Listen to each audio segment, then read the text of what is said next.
This week I wrote a piece for The Independent all about the deceptive marketing tactics used to get you to buy on Black Friday.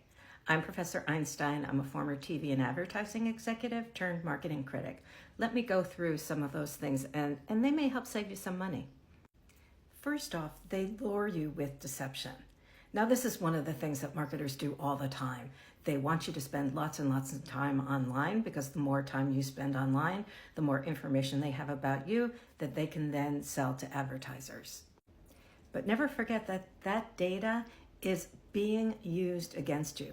And this is a conversation I have with my students all the time. Do you care that data is being collected about you? And oftentimes they say, no, we know what's happening. We know what's happening. But then I mentioned something like digital redlining, which means that there are certain places or certain people that banks won't offer mortgages to. Or if they see certain foods in your feed, that your insurance rates will go up. Or if they know that your friend is a deadbeat and you're connected to that friend, then you may not be able to get a loan you're looking for.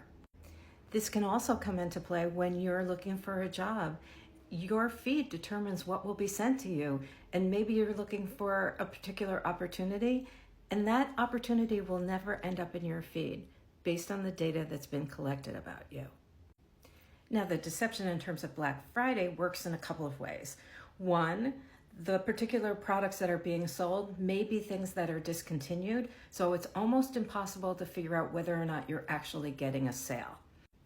Or the product is being shown as being on sale, but in fact, the prices were inflated just before the sale and then dropped for the day of. And the price that you're paying for the product on Black Friday was the same price you could have paid 6 months before.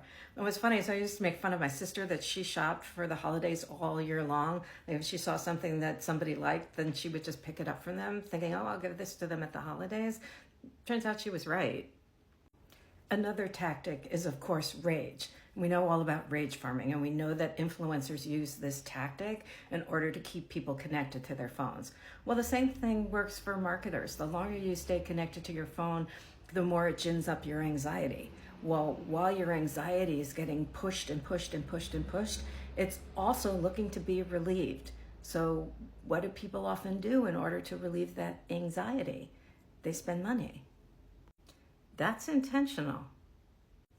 Something that you may not be aware of is that emails are actually more effective than influencers in getting you to buy. The reason for that is that you have opted in to connect with that retailer. So if you want to save your money in that regard, if you see an email from a retailer, just delete it right away, and better yet, unsubscribe. Loss leaders is a long time tactic that retailers have used. Loss leaders are when retailers sell something for a heavily discounted rate with the expectation that you will come into the store and then buy a whole lot of other things, or that you will buy other things that are definitely not on sale.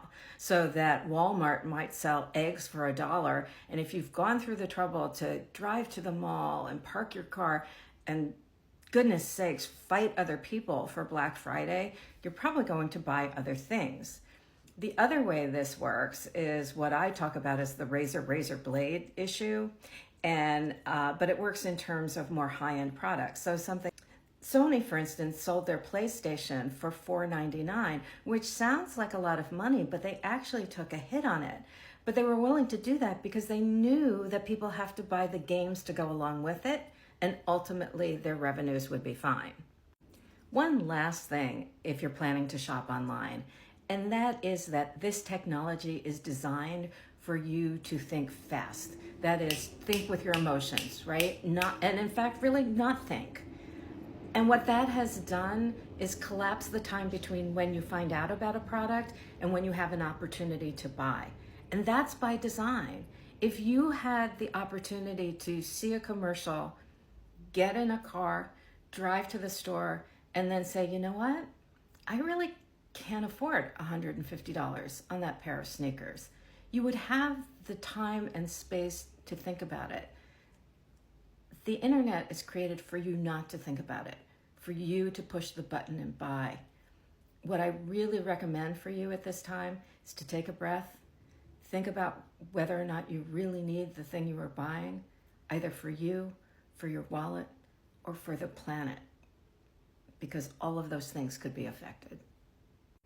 And one final thought, and that is that Thanksgiving is really late this year, which means that Black Friday is really late this year, which means that retailers are going to pull out all the stops to get you to buy.